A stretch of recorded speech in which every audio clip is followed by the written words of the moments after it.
அன்பு மாணவ செல்வங்களுக்கு கலாபாரதியின் வாழ்த்துக்கள். இப்போ ஒரு சிம்பிள் ப்ராப்ளம் செய்ய போகிறோம். அந்த ப்ராப்ளம் என்னென்னு கேட்டிங்கன்னா, தட் இஸ் ரிகார்டிங் ஆன்வில். ஆன்வில்னால் என்ன அப்படி கேட்டிங்கன்னா, இப்போ ஏதோ ஒரு இதனுடைய இது எவ்வளவு கம்ப்ரெஷனை தாங்கும் அப்படின்னு கண்டுபிடிக்கிறதுக்காக இருக்கக்கூடிய அந்த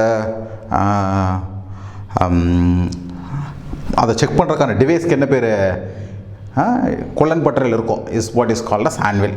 சரிங்களா? இப்போ அதை பற்றி தான் படிக்க போகிறோம். பாருங்கள், anvils made of a single crystals of diamond with shape as shown in figure 9.14 நான் காமிக்கிறேன். ஆர் யூஸ்ட் டு இன்வெஸ்டிகேட், ஆராய்ச்சி பண்ணுறதுக்கு பிஹேவியர், குணங்களை ஆஃப் மெட்டீரியல்ஸ், பொருள்கள் அண்டர் வெரி ஹை ப்ரெஷர்ஸ் கொடுத்து அது என்னாகும் ஆராய்ச்சி பண்ணி பார்க்குறதுக்காக உள்ள கருவிக்கு பேர் ஆன்வில். அதனுடைய ஃப்ளாட் சர்ஃபேஸ், நேரோ எண்ணில் அதனுடைய ஃப்ளாட் சர்ஃபேஸ் எவ்வளோ கொடுத்துருக்காங்க. ஓகே, கம்ப்ரெஷன் ஃபோர்ஸ் வந்து 50,000 நியூட்டன் கொடுத்துருக்காங்க. What is the pressure at the tip of the anvil கேட்டிருக்காங்க. ஆன்வில், இப்போ this is anvil. Okay, so எந்த பொருளினுடைய பலத்தை நீங்கள் ஆராய்ச்சி பண்ண விரும்புகிறீங்களோ அதை இங்கே வச்சு, பழைய காலத்தில் என்ன பண்ணுவாங்கன்னா இது மேலே டமார்னு அடிப்பாங்க. ஓகே, இப்போ என்ன பண்ணுவாங்கன்னா ஹைட்ராலிக் ப்ரெஸ்ஸை வச்சு இது என்ன செய்வாங்க, தே வில் கம்ப்ரஸ். ஸோ எந்த அளவுக்கு இது தாங்க. இங்கே ஒரு செங்கல் இருக்கலாம், ஜல்லி இருக்கலாம், காங்கிரீட் ஜல்லி இருக்கலாம், காங்கிரீட் போடுற கம்பி இருக்கலாம். எதனுடைய பலத்தெல்லாம் நீங்கள் பரிசோதித்து பார்க்கணுமோ அதை வச்சு அதை செய்ய வேண்டியதான். சரிங்களா? இப்போ என்ன ப்ராப்ளம் பார்ப்போம்.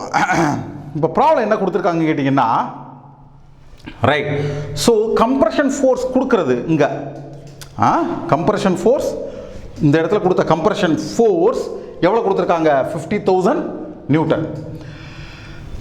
அந்த அப்படி வந்து இங்கே இருக்கு இல்லையா, இந்த இடம் இருக்கு இல்லையா, இந்த இடத்தினுடைய டயாமீட்டர் 0.5 மில்லிமீட்டர். சரிங்களா? ஸோ அப்போ என்ன கேட்குறாங்க, ப்ரெஷர் கேட்குறாங்க. ஸோ பார்ப்பது தான் கணக்கு பெருசு. ப்ரெஷர்னா என்ன பிள்ளைங்களா, ப்ரெஷர்னா என்ன, ஃபோர்ஸ் பர் யூனிட் ஏரியா. ஒரு யூனிட் ஏரியாவில் எவ்வளோ ஃபோர்ஸ், நீங்கள் உங்களுக்கு தெரியும், குண்டூசி வச்சு குத்துனா நம்மளுக்கு வலிக்குது. அதே ஃபோர்ஸை வச்சு இந்த சாக் பீஸ் வச்சு குத்துனா வலிக்க மாட்டேங்குது. ஏன்? அதே ஃபோர்ஸ் தான், ஆனால் ப்ரெஷர் வெவ்வேறு.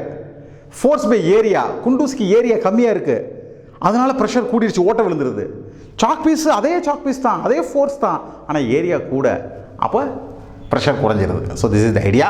So pressure is equal to force by area. Force is equal to 50,000 newton. Area is equal to pi D square by 4, இல்லை என்றால் பை ஆர் ஸ்கொயர். உங்களுக்கு எது வசதியாக இருக்கோ அந்த ஃபார்முலா பயன்படுத்திக்கோங்க. This is just numerical.